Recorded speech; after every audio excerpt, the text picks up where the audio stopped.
සම්මා සම්බුදු සරණයි සදැහැති පින්වත් ඔබ සියලු දෙනාටම. සදහවත්නි, මේ සසර ගමන තුල අපිට පිහිටට ඉන්නේ ලෞතුරු තථාගත ශ්‍රේ සද්ධර්මයේ පමණයි.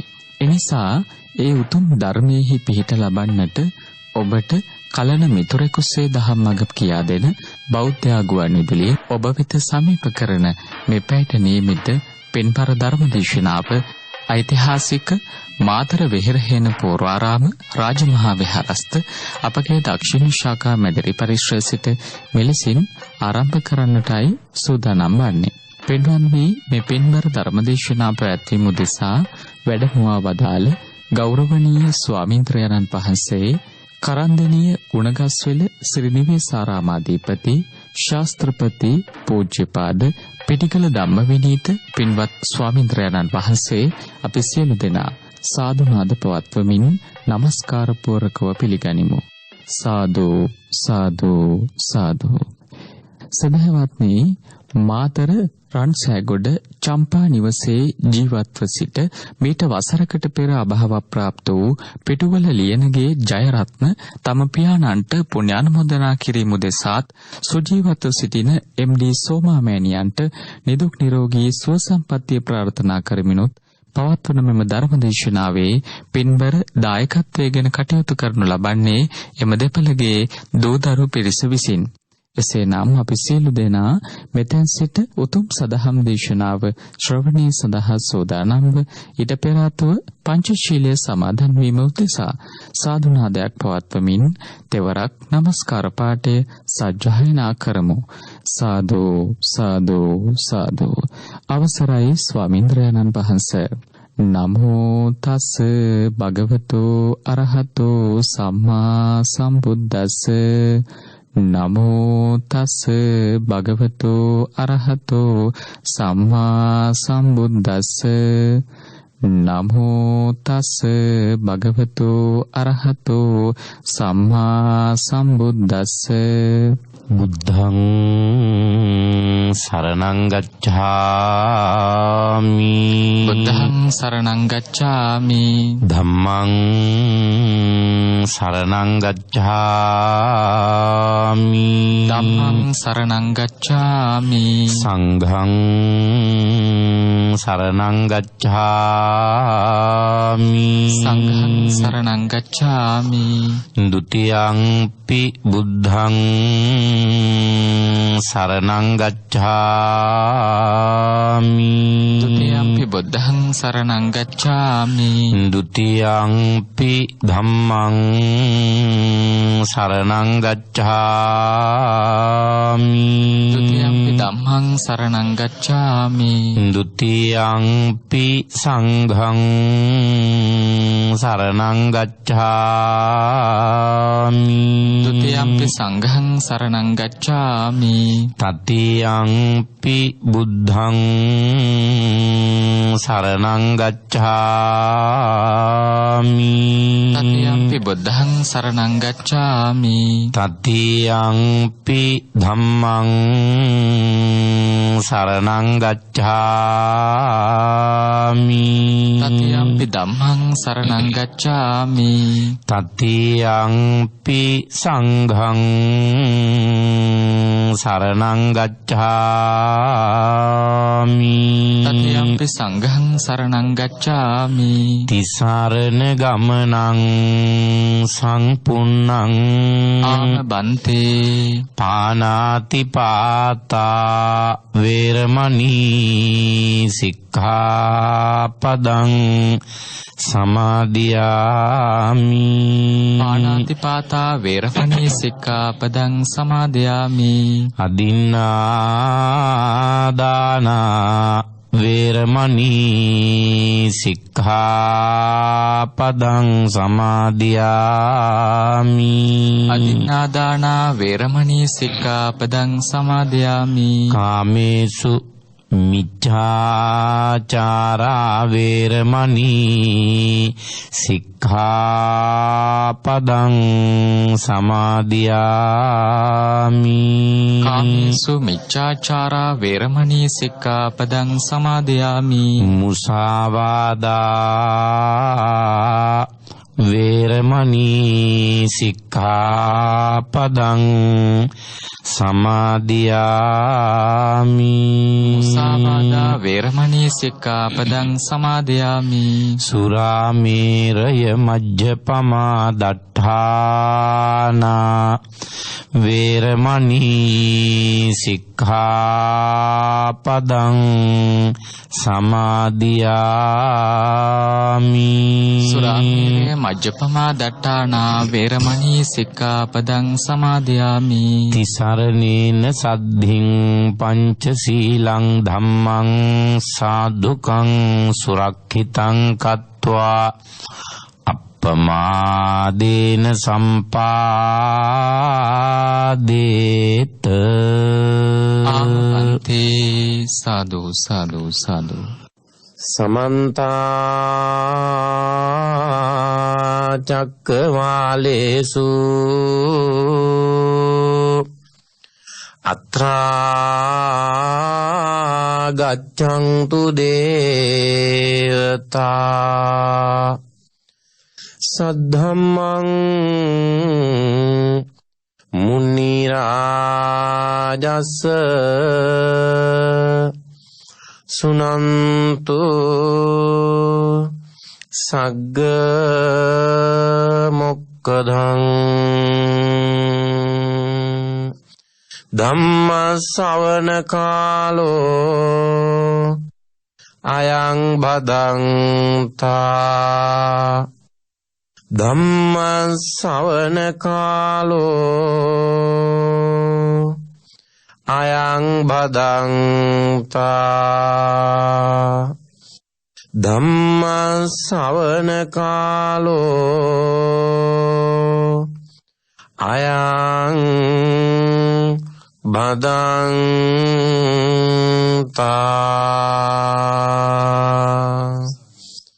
නමෝ තස්ස භගවතු අරහතෝ සම්මා සංබුද්දස්ස. නමෝ තස්ස භගවතු අරහතෝ සම්මා සංබුද්දස්ස. නමෝ තස්ස භගවතු අරහතෝ සම්මා සංබුද්දස්ස.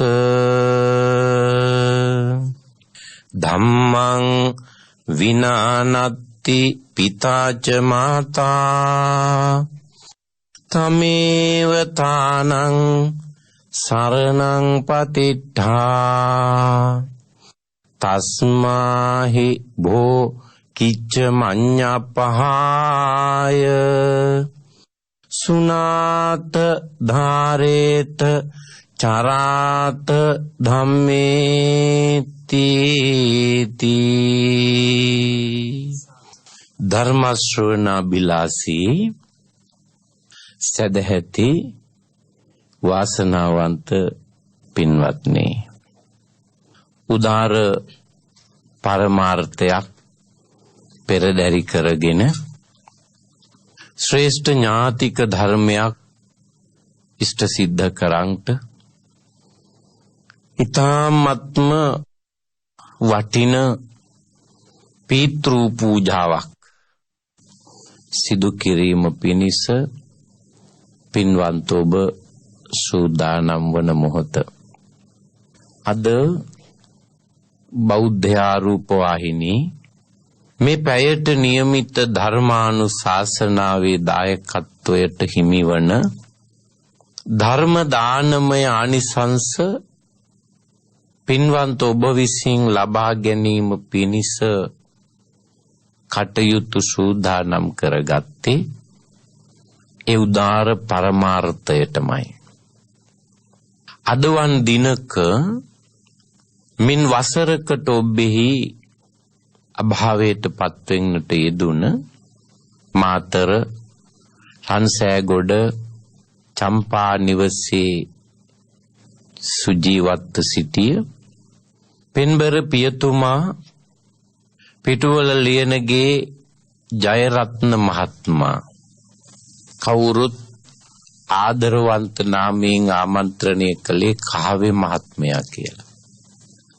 සදාදරණීය පියතුමා වෙනුවෙන් වසරක් සම්පූර්ණ වෙද්දී ගුණ ගායනා කරලා පුණ්‍යානුමෝදනා කරන්ටත් විශාල පිරිසකට තථාගත බුදුරජාණන් වහන්සේගේ නිර්මල ධර්මයෙන් බිඳක් ශ්‍රවණය කරන්ට මඟ සලස්සලා ඒ ඇත්තන් තුල ශ්‍රාවක පිනතියන් තුල පුණ්‍ය සිතුවිලි ජනිත කරවලා පුණ්‍ය ක්‍රියාවක මේ ශ්‍රාවක පිනතියන්ව යොදවලා ඒ තුලින් අපිට ලැබෙන ආනිසංසයනුත් පෙන්බර පියතුමාට අනුමෝදන් කරන්ටයි බලාපොරොත්තු වන්නේ.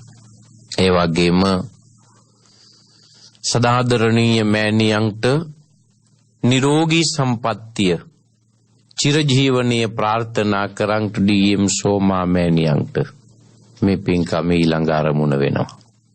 අම්මා පෙරමුණේ තියාගෙන මූලික ස්ථානයේ තබාගෙන අම්මාට රත්නත්‍රයේ ආශිර්වාදය ලබා දෙන්නත් තාත්තාට පින් දෙන්නත් දරුවන් ඒක රාශීව කරන කෘතවේදී පින්කම.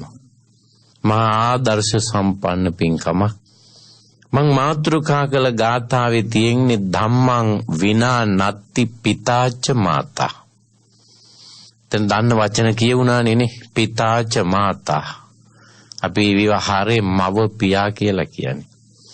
ඉතින් අම්මා ඉස්සරහට දාලා තමයි දෙවනිට තාත්තා ගැන කියන්නේ. බණේ තියෙන පිතාච මාතා කියලා තියෙන්නේ.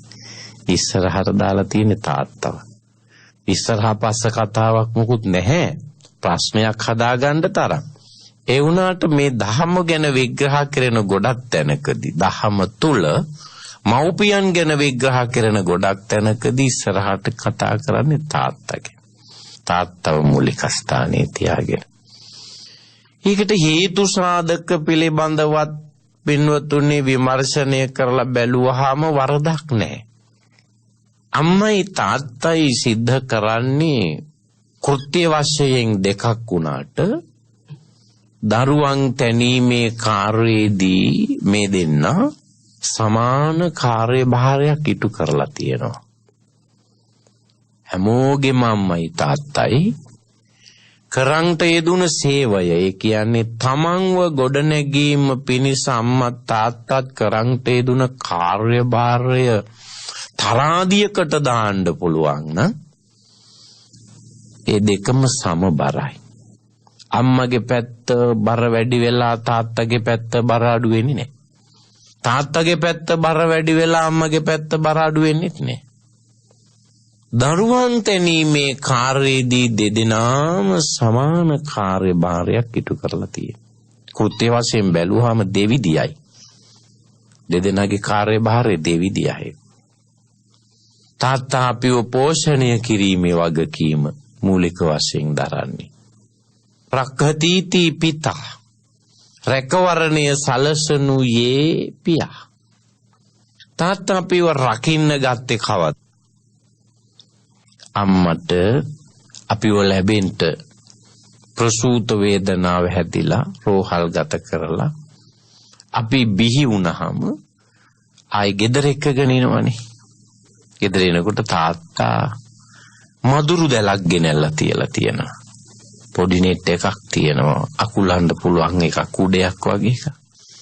දැන් අපිට හිතෙනවා තාත්තා අපිව රකින්න අපිට රැකවරණය සලසලා දෙන්න ඉස්සෙල්ලාම කරපු ආරක්ෂක විධිවිධානය තමයි ඒක කියලා.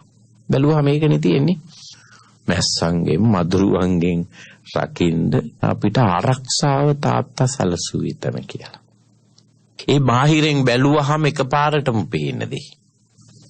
නමුත් තාත්තා අපිව රකින්න ගත්තේ ඊට කලින්. අම්මට අපිව හම්බ වෙලා ගෙදර ගේන්න කලින්. කොච්චර කලින්ද කියනවා නම් අපි මව් කුසට රිංග ගත්ත දා ඉඳලා. තාත්තා අපිව රකින්නේ. අපි රිංග ගත්තේ අම්මගේ කුසට. ඒ වුණාට රැකවරණය දුන්නේ කවුද? තාත්තා. කුස රකින්නේ තාත්තා. ඕන තරම් කතා තියෙනවා ඒකට. දැන් අජාසත් ලැබෙන්න ඉන්නකොට බමුණු කියවනේ දේවියට ඇතිවෙච්ච සිතුවිලි පෙනිච්ච සිහින කණ්ඩ බොණ්ඩ ඇති වෙන දොළ දුක ඒව විග්‍රහ කරලා බමුණු කියවනේ මේ හම්බ වෙන්න ඉන්න දරුවා හොඳ කෙනෙක් නෙවෙයි පීතෘ ඝාතකයෙක් වෙන්න පුළුවන් තාත්තව මරන්න පුළුවන් කියලා ඒගොල්ලෝ කිව්වා. ඒ පහළ වෙච්ච ලකුණු වලට ඒ නිසා ඒ ලකුණු ගැන දැනගත්ත බිරිඳ තමන්ගේ කුසේ බිහි වෙලා ඉන්න දරුවා කවදා හරි දවසක ලොකු මහත් වෙලා තාත්තව මරයි කිව්වහම ඒ කියන්නේ ඒ මරන්නේ තමන්ගේ ස්වාමියාම නිතකොට. ඒක ඇයට ලොකු ප්‍රශ්නයක්. එහෙනම් මොකටද මං එහෙම දරුවෙක් බිහි කරන්නේ? එහෙනම් ඒ දරුවාව නැති කිරීමේ හැකියාවක් ඒ මවට තියෙනවා. නැති කරන්න පුළුවන්. තාත්තා අර බමුණෝ කියපු වචන මායින් කළේ නැහැ. ඒවා බාරගත්තේ නැහැ, පිළිගත්තේ නැහැ. ඒවා පිළි අරගෙන තමන්ගේ දේවිය තමන්ගේ කුසේ ඉන්න දරුවාව නැති කරාවි කියලා බිම්බිසාර රජුරු පුදුමාකාර ආරක්ෂාවක් සැපෙව්වා. ඒ බිරිඳ දරු ගැබ නැති කරાવી කියලා. දීපු රැකවරණය. ඊ අභියෝගය මාස 10කට පස්සේ එතුමා ජයග්‍රහණය කරනවා. ඒ කියන්නේ බිරිඳ පුතෙක් බිහි කරනවා. ඒ වුණාට තමන්ගේ හිතේ තියෙන සැකය දුරු වෙලා නැහැ. දෙන්නගෙම හිතේ සැක දෙකක් තියෙනවා. මොකද්ද සැක දෙක? පිය රජුරුවන්ගේ හිතේ තියෙනවා සැක මව් බිසව මේ දරුවව මොන හරි කරලා නැති කරાવી කියලා. මව් බිසවගේ හිතේ සැකයක් තියෙනවා මේ දරුව කොයි වෙලාවෙ හරි ලොකු මහත් වෙච්ච දවසක තමන්ගේ ස්වාමියාව නැති කරાવી කියලා. තාත්තා ඒව පිළිගත්තේ නැති වුණාට ඒ බමුණන් කියපු දේවල් තාත්තට ලොකු සැකයක් තියෙනවා තමන්ගේ බිරිඳ මේ දරුවට හානියක් කරයි කියලා. මේ දරුවව ලැබෙන වෙලාවේ මේ තාත්තා මාරු කළා. ඒ වෙලේම එදාම උපන් දරුවෙක්ව එයා කලින් සැලසුම් කරලා තිබුණේ බිරිඳට හොරෙන් දැනෙන්නේ නැති වෙන ගර්භණී මව්වරු තව ගෙනල්ලා තියාගෙන එයාව පෝෂණය කරමින් ඉල්ල එදාම එවලෙම උපන් දරුවෙක්ව එතනින් තියලා ඒ දරුවව වෙනම අරගෙන හැදුවා. කිරිමව්වරු ධම්මලා හැදෙව්වා. සෙල්ලම් වයසේදී තමයි බිරිඳට කියලා මාරු ඇරෙව්වේ. ඒ කියන්නේ මරවන එකක් නැහැ කියලා හිතන කාලෙදී මාරු ඇරවලා කිව්වා මේ ඔය හුරුතල් කරන්න වාගේ ළමයා නෙවෙයි.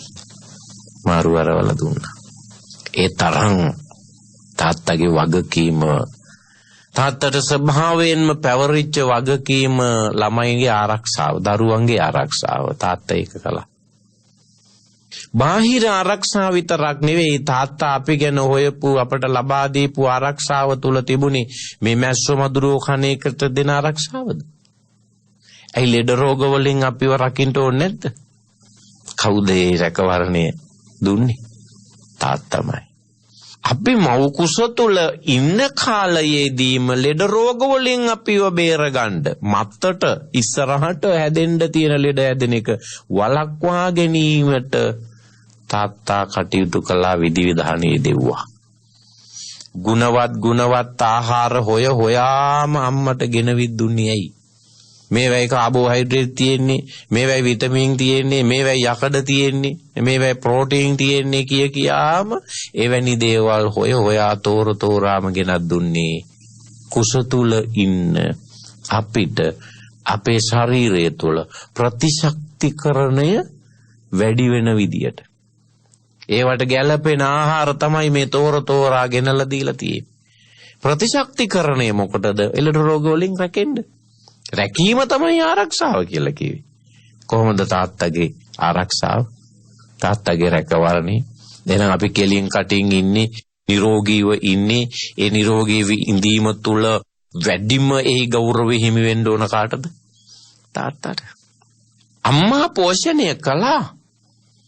අම්මා තනියෙන් පෝෂණය කළා නෙවෙයි. අම්මා පෝෂණය කරනවා අපි හැමෝම. අම්මා කිරි දුන්නේ බිහි වුණාට පස්සේ. ඊට පස්සේ අම්මා කිරි දුන්නේ. අපි මව් කුසට ඇතුල් වෙච්ච දා ඉඳලාම අපේ පෝෂණ කාර්ය භාරගෙන කටයුතු කළේ තාත්තා. පිය කෙනෙකුගේ රැකවරණය, අවධානය සුළුපටු නෑ. බොහෝ දරුවන්ට මේවා දැනුනේ හරි අඩුවෙන්. තාත්තගෙන් ලැබිච්ච සෙනෙහස, දයාව, කරුණාව ගැන දරුවන්ට දැනිලා තියෙන හරි අඩුවෙන් බොහෝ දරුවන්ට. ඉතින් ඒකට හේතුව සමහර විට ළඟ හිටිය අම්මා නිසා වෙන්න ඇති. ඒ අම්මගේ කාර්යභාරය අම්මා ළඟ ඉන්න ඕනනේ. අම්මගේ කාර්යභාරය තුල තියෙන්නේ තාත්තා රැකවරණයේදීම අම්මා කරන්නේ මමායනය කිරීම. මමායන තීති මාතා. මගේ මගේ මගේ කියා. මොකද අම්මා කරන්නේ? උඩ දානවා, මිරිකනවා, ඉඹිනවා, ලේව කනවානේ. කොච්චරවත්ම බලන් පුංචිම සංදියේ. අපේ ඇඟේ තියෙයිද අපේ අම්මා විසින් හිම්බ නැති තැන ශරීරය තුල කොතනකවත් නැහැ. යටිපතුලුත් අරගෙන ඉඹිනවා අම්මා. දුඩි බෙලියන් අතට අපි ඉන්න කාලේ. ඒ අම්මාගේ කාර්යභාරය අම්මට පවරලා තියෙන සබාදාමෙන් ඒක. මම ආයනය කරන්නේ. ඉතින් උකුලේ තියන් නලවනවා, වඩාගෙන ඉන්නවා. නිතරම ඇය බලන්නේ ඇයගේ ඇඟේ ස්පර්ශ කරගන්න දරුවාව. ඉතින් අපිට ඒ නිසා මේ මතකය ගොඩක් වැඩි. තාත්තට ඒව කරන්න වෙලාවක් නැහැ.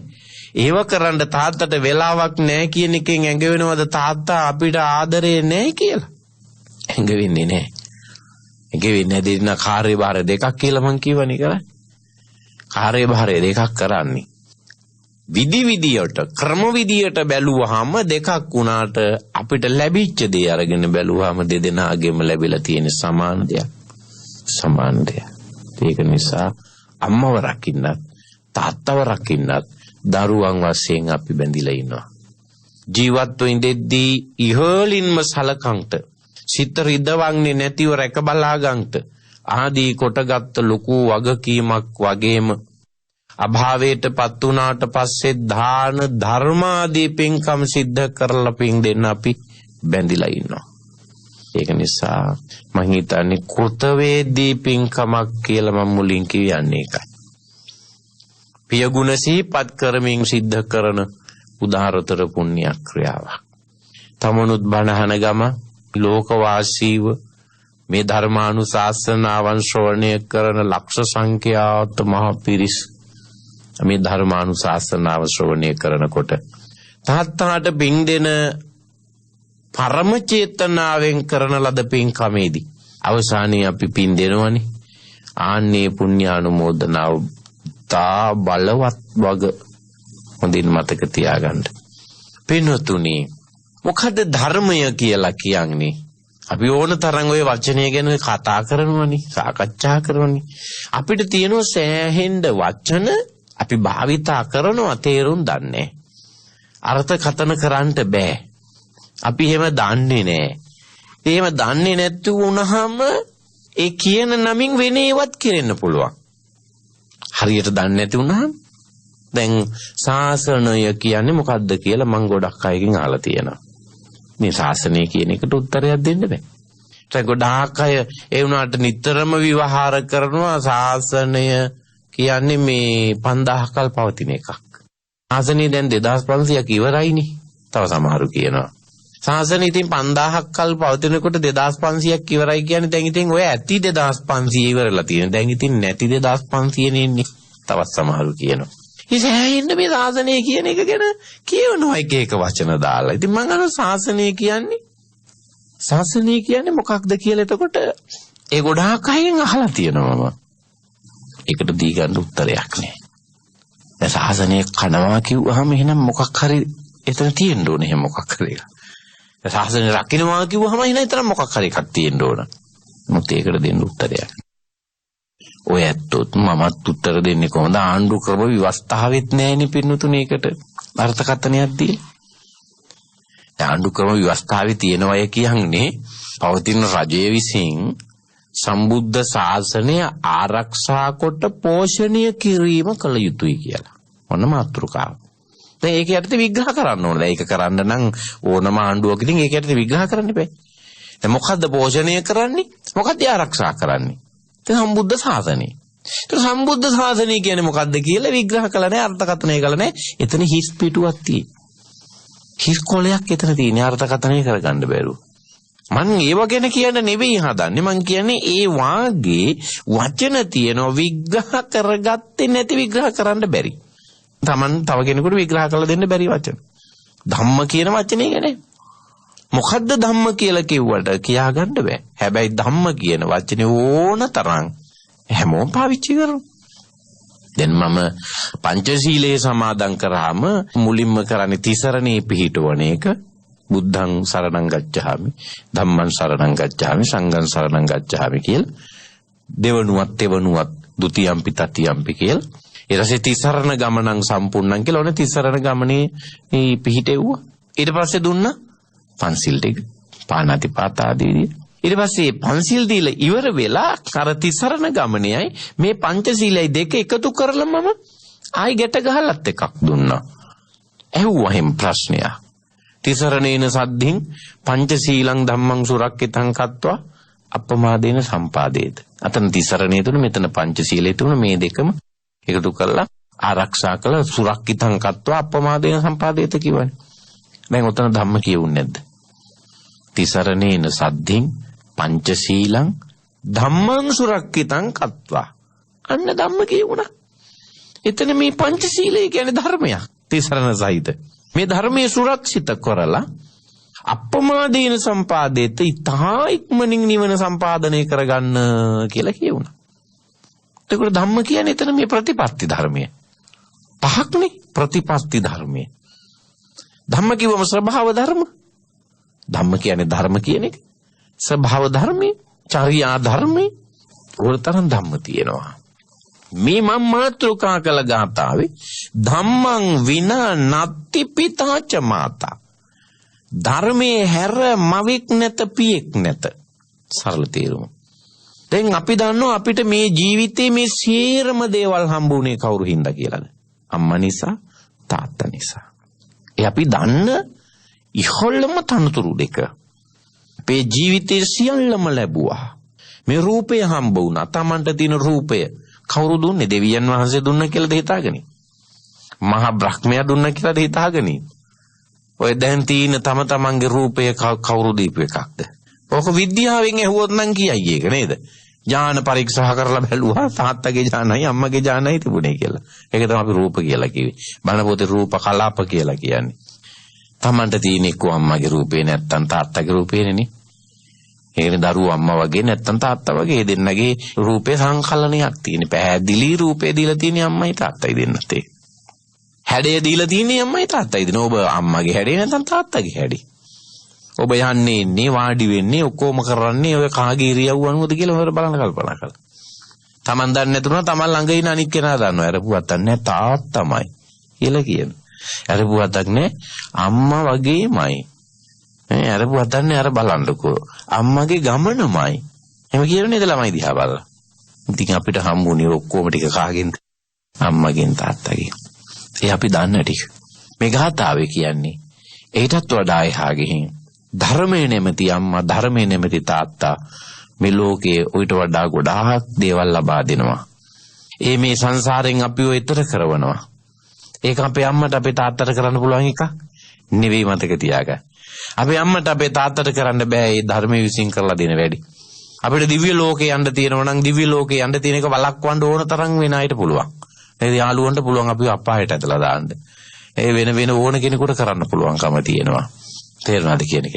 නමුත් බලන්න ධර්මයත් එක්ක ගල්පලා බලන්න. අපායට වැටෙන්න ඉන්න පුජ්‍යලයා අපායට වැටෙන්න නොදී එයාට සුගතියට යන්න නැත්නම් දිව්‍ය ලෝකයකට යන්න උනත් මග හදන්නේ කවුද? ධර්මයේසි. කයි ධම්මං විනානති පිතාච මාතා. මේ ලෝකේ මවක් නැහැ පියෙක් නැහැ ධර්මයේ තරම් වටින තමේව තානං සරණං පතිට්ඨා. මිනිස්සුන්ට තියෙන එකම සරණ, එකම පිහිට, එකම රැකවරණය මේ ධර්මයමයි. තස්මාහි භෝ කිච්ච මඤ්ඤප්පහාය. එයින් පින්වතුනි, භෝ කිව්වේ පින්වතුනි කියන එකයි. තස්මාහි භෝ කිච්ච මඤ්ඤප්පහාය. ඒ නිසා පින්වතුනි කිච්ච මඤ්ඤප්පහාය සේරම වැඩ නතර කළා. සියලුම වැඩ පැත්තකින් තියලා සුණාත ධාරේත චරාත ධම්මේ. ධම්මේ ධර්මය සුණාත අසව් ධාරේත දරව් චරාත ඒ අනුව ජීවත්වය. සරල තේරුම කියවේ බණ හොඳට අහන්න, හොඳට ධාරණය කරන්න, බණට අනුව ජීවිතය හැඩගස්ව ගන්න. මොකද හේතුව මේ බණ තරම් ධර්මයේ තරම් මවක් නැහැ, පියෙක් නැහැ කියලා කිව්වා. ලෝතුරු තථාගත මගේ බුදුරජාණන් වහන්සේ දවසක් ධර්මානුශාසනාවක් පැවැත්වුණු මේ එලිමහනක ලොකු පිරිසක් බණ අහගෙන ඉන්නවා. භාග්‍යවතුන් වහන්සේ ධර්ම දේශනා කරනකොට මේ ළඟම ඉන්න කෙනාට ඇහෙන්නේ යම් පමණකටද පිරිසේ කොච්චර කෙලවරේ හිටියත් කෙලවරේම ඉන්න කෙනාටත් ඒ හඬම ඇහෙනවා. කෙලවරේම ඉන්න කෙනාටත් ඒ හඬම ඇහෙනවා. ඒක භාග්‍යවතුන් වහන්සේගේ ආශ්චර්යවත් තත්වයක්. සකාටවත් අඩුවෙන් ඇහුණා, හිමීට ඇහුණා, එහෙම මුකුත් නැහැ. කිසිම ගැටලුවක් නැහැ. එතකොට හැබැයි ඒ අන්තිම කෙලවරේ ඉන්න කෙනාගෙන් එහාට යන්නේ ඒ හඬ. ඒ මොකද එහාට අහන්න කෙනෙක් නැති නිසා. අපි දුමු මේ කෙලවරට මගක් යනකොට ධර්ම දේශනාව කරගෙන යනකොට තව කෙනෙක් එතනට අලුතෙන් ඇවිල්ලා එකතු වුණා කියන්නේ එයාට ඇහෙනවා. මෙතන කෙනා ගන්නට ඒ අන්තිමට එකතු වෙච්ච කෙනාටත් ඇහෙනවා. එතනින් එහාට යන්නේ මේ එලිමහානක මේ පැවැත්වෙන මහා ධර්මානුශාසනාව විශාල පිරිසක් අහගෙන ඉන්නවා. ඉතින් කවුරුවත් දන්නේ නැහැ පිට්ටනියක් වගේ තැනක මෙතන මේ චම්පා නුවර මේ ධර්ම දේශනාව තිබුණේ. ඔය චම්පා නුවර බොහොම ප්‍රසිද්ධ මනරම් පොකුණක් තිබුණා. හරියට මිනිස්සු එහෙම එනවා බලන්න. හරිම ලස්සන පොකුණ. ඒ කියන්නේ ගග්ගරා පොකුණ කියලා කියන්නේ. ගග්ගරා පොකුණ. ওই ගග්ගරා පොකුණේ හිටපු ගෙම්බෙක් ඇවිල්ලා අර පිරිස අතරේ ඉන්නවා. එයාට භාග්‍යවතුන් වහන්සේගේ දේශනාව ඇහෙනවා. සතුන්ට අර්ථ මෙනෙහි කරන්න බෑ. ඒ වුණාට හඬ ශ්‍රවණය කරනවා. හඬ ඇහෙනවනේ සතුන්ට. මේ හඬ මහා පුදුම හඬක්, ඉතාමත්ම මිහිරි හඬක්. මේ හඬේ ස්වභාවය තමයි අහගෙන ඉත හැකි ඕන තරම් වේලා. භාග්‍යවතුන් වහන්සේගේ හඬ දිවාරෑ නොබලා බඩගින්න පිපාසය ඒවා නොදැනි දැනෙන්නේ නැතුව අහගෙන ඉන්න පුළුවන්. ඒ තරම් මිහිරි. බණ තේරුම් නැති වුණාට, බණේ අර්ථය දන්නේ නැති වුණාට මේ ගෙම්බා මේ හඬ අහගෙන ඉන්න මිහිරි හඬක්. දැන් මෙතනින් යන්න එනවා මේ සෙනග ඉන්න තැනින්. ඉතින් පාරවල් තියෙන්න ඇති ගොපල්ලෙක්. ගොපල්ලා උදේ හරක් ටික දක්වලා කැලේට, හවස එනවා ඒ හරක් ටික ආපහු එකගෙන එන්න, දක්කගෙන එන්න යනවා. ඒ යනකොට යා දැක විශ්වාල පිරිසක් වාඩි වෙලා ඉන්නවා. භාග්‍යවතුන් වහන්සේ ධර්ම දේශනා කරන මෙතන යන්න හදනකොට යාට හඬ ඇහුණාම යන්න හිතුන්නේ නැහැ. එයා නතර වෙනවා. පිරිස කෙලවරේම යා ඉන්නවා. එයාගේ අතේ තියෙනවා කෙවිත. සාමාන්‍යයෙන් දණ්ඩක් මුගුරක් අතේ තියෙන කෙනෙකුට නොගිලන් නම් එයාට බණ කියන්න එපා කියලා ශික්ෂාපදයක් තියෙනවා. ඒ කියන්නේ කකුලේ ආබාධයක් නිසා හැරමිට්ටක් තියන් හිටියට ප්‍රශ්නයක් නැහැ. නොගිලන් කියන්නේ ගිලන් නැතුවනේ. රෝගයක් නැතිව පොළු කෑල්ලක් දණ්ඩක් මුගුරක් අතේ තියෙනවා නම් එයාට බණ කියන්න එපා කියලා අපිට දේශනාවේ තියෙනවා. එහෙමයිද කියන්නේ පාවන කියලා. ඒක බැහැර කළාමොත් බණ කිව්වට කමක් නැහැ. ඉතින් සමහර විට මේ පුජ්‍යලයව ගැන දන්නවා වෙන්නත් පුළුවන්, නොදන්නවා වෙන්නත් පුළුවන්. එයා එයාගේ කෙවිත පිටිපස්සට අරගෙන ඒක පිටිපස්සට හේතු කරගෙන එයා බණ ටික අහනවා. එයා දන්නේ ඒ කෙවිත තියලා තියෙන්නේ අර ගෙම්බගේ හිස මත. ඉතින් එයා නොදැනුවත්වම අර බණට ඇහුම්කන් දීගෙන ඉන්නකොට ඒ කෙවිතට එයා බර දෙනෝ දැනගෙන නෙවෙයි, එයා බර දෙනෝ ටික ටික. බර දෙන්න මොකද වෙන්නේ? අර එයාගේ හිස පසා කරගෙන මේ කෙවිත යනවා. ගෙම්බා මිය යනවා. ගෙම්බාගේ හිස පසා කරගෙන මේ කෙවිත බහිනකොට ගෙම්බාගේ දෙසවන් තියෙන්නේ අර හඬට. භාග්‍යවතුන් වහන්සේගේ ධර්මානුශාසනාවට. එයා කොච්චර වේදනාවක් එයාගේ ඇඟට දැනුණත් හිතට දැනුණත් මේ කෙවිත බහිද්දී ඇඟ පසා කරගෙන එයා හිත වෙනස් කරගන්න නැතුව ඒ වේදනාව අමතක කරගෙන අර හඬම අහගෙන ඉන්නවා. එහෙම මියනවා. තවතිසා දිව්‍ය ලෝකේ මණ්ඩුක දිව්‍ය පුත්‍රයා වෙලා උපදිනවා. 12 යොදුන් දිව්‍ය විමානයක් එක්ක තමයි එහි පහළ වෙන්නේ. එතකොට පරිවාර සම්පත්තියක් තියෙනවා.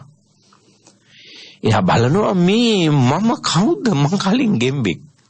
මේ මම දැන් දිව්‍ය පුත්‍රය. මේ කොහොමද මට මේවල් ලැබුණේ? බලනකොට එයාට මතක් වෙන පේනවා දැනෙනවා අර සිද්ධිය ඔක්කොම. විශාල පිරිසක් ඉන්න සභාවකදී භාග්‍යවතුන් වහන්සේ මුණ ගැහෙන්න එනවා. භාග්‍යවතුන් වහන්සේ මුණ ගැහෙන්න එන්නේ දිව්‍ය විමානයත් එක්ක. ඒ දිව්‍ය පිරිසත් එක්ක. එතකොට පිරිසත් බලනවා මේ කවුද? මේ මොකද්ද?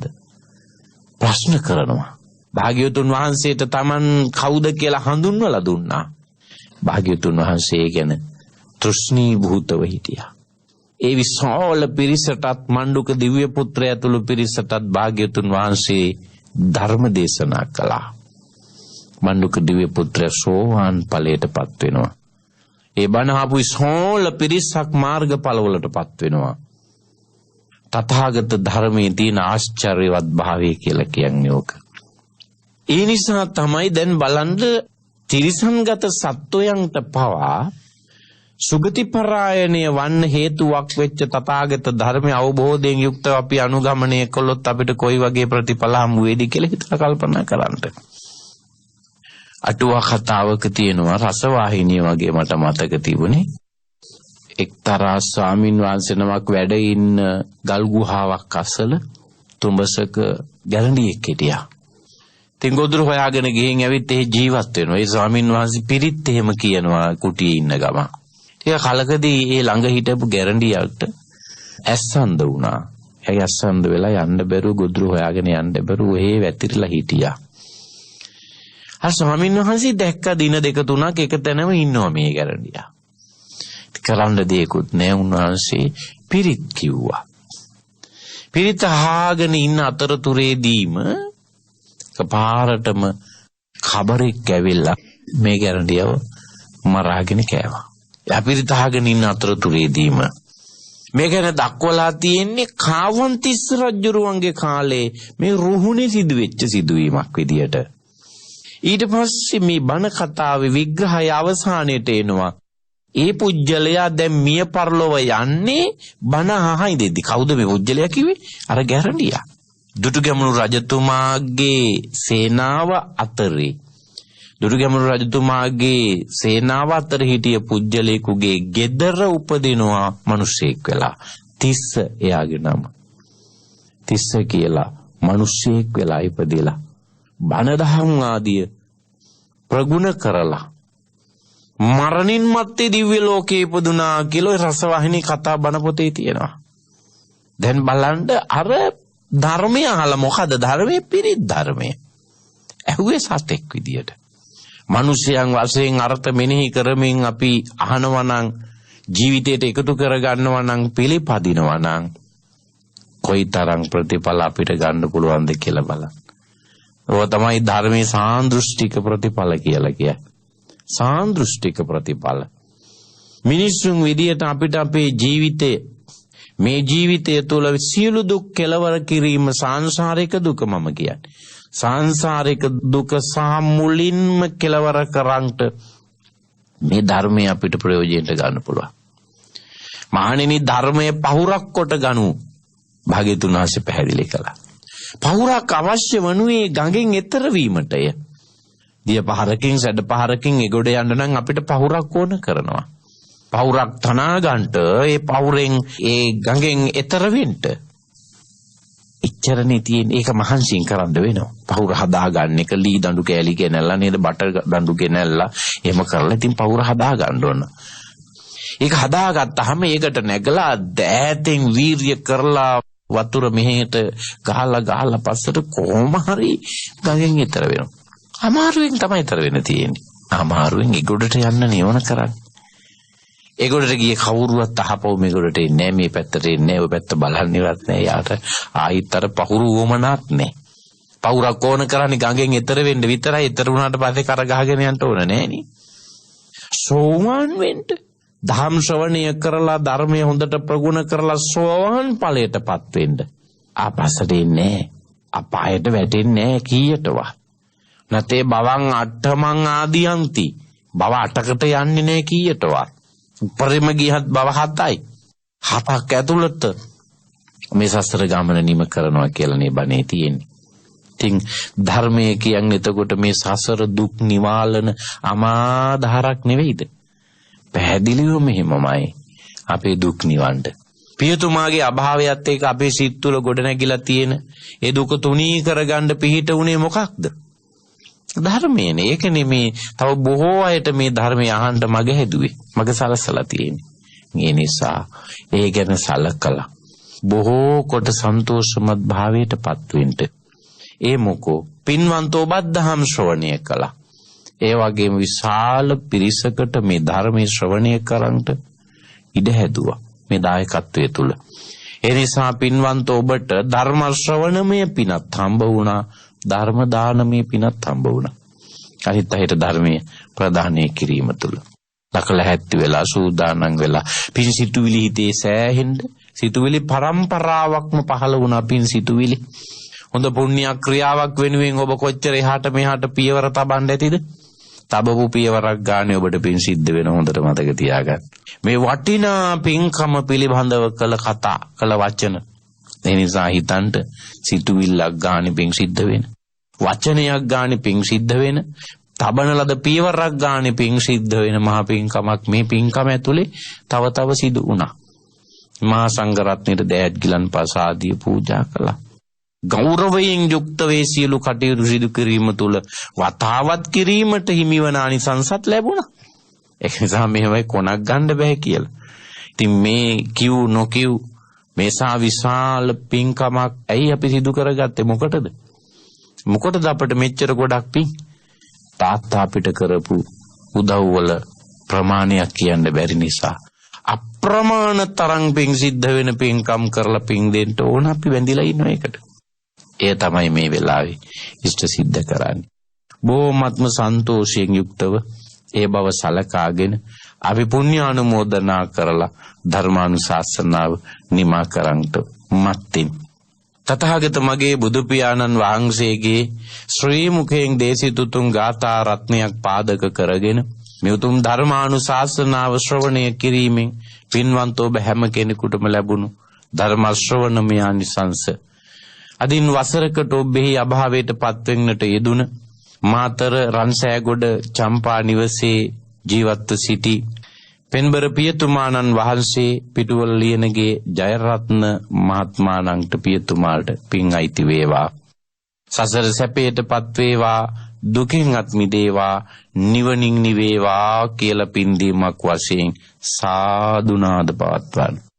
පරම්පරාවේ මියගිය යම් තරමක් ඥාතිවරු ඉන්නවා නම් ඒ මව්පිය දෙපාර්ශ්වයේම මියගිය පරම්පරාවේ ඥාති ඒ සියලු දෙනාටම මේ පින් අයිති වේවා. එයතෝද උතුම් නිවනින් නිවේවා කියලා සාදුනාද පවත්වන්න. ඒ වගේම විශේෂයෙන්ම පෙන්බර මෑණියන් වහන්සේ MD සෝමා මෑණියන් නිදුකින් නිරෝගීව සතාධික වර්ෂ කාලයකට ආයු පාලනය කරන්ට ඒකාන්තයෙන් මේ පින්කම ඇයට මහා ආශිර්වාදයක්ම වේවා කියලා සාදුනාද පවත්වන්න. දූ දරු මුණුපුරු මිනිපිරිය ඥාතිවරු සම්බන්ධ වෙච්ච පින්වන්ත ඔබ බණ ආපු හැමෝටම මේ සියලු පින් එක හා සමානව ලැබේවා. පිනැති ඔබ හැම නිදුක් වේවා, නිරෝගී වේවා, සුවපත් වේවා. දුක් භය රෝගයන් දුරී භූත වීම තුල කායික සුව මානසික සුව ලැබේවා. මෙලව දීර්ඝායුෂ වේවා. පරලෝක සුගතිය තනාගෙන පියතුමන් ප්‍රධාන මියගිය දෙපාර්ශ්වයේ ඥාතීන්ට අපි ඔක්කොටම නිවන් දකින්ට මේ පින් භවයේ පාරමිතා ධර්මයක්ම වේවායි සාදු කියා ප්‍රාර්ථනා කරගනිමු. එත්තාවතාච අම්හෙහි සම්භතං පුඤ්ඤ සම්පදං සබ්බේ දේවා අනුමෝදන්තු සබ්බ සංපත්ති සිද්ධියා ආකාසට්ඨා ච බුම්මට්ඨා දේවානාගා මහිද්దికා පුඤ්ඤන්තං අනුමෝදිත්වා චිරං රක්ඛන්තු ලෝක සාසන චිරං රක්ඛන්තු දේශනං චිරං රක්ඛන්තු මං පරන්ති.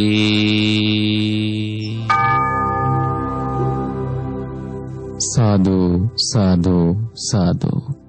සදහවත්නි, සසර මඟ දිනන්නට, ධර්මීය ජීවිතයට එකතු කරගන්නට දහම් මඟ කියා දෙමින් එම පින්බර ධර්මදේශනා පවත්වන්නට යෙදුණු ගෞරවනීය ස්වාමින්ද්‍රයන්න් වහන්සේ කරන්දෙනිය උණගස්වැල සිරිනිවේසාරාමාධිපති ශාස්ත්‍රපති පූජ්‍යපාද පිටිකල ධම්මවිනීත පින්වත් ස්වාමින්ද්‍රයන්න් වහන්සේට මෙවැනි අති උතුම් ලෝක ශාසනික මෙහෙවරයන්හි තව තවත් නිරත වන්නට ශක්තිය, ධෛර්ය, නිදුක් නිරෝගී චිරජීවනයේ සැලසේවායි අපි සියලු දෙනා සාදුනාද පවත්වමින් নমස්කාර පූර්වකව ප්‍රාර්ථනා කරමු.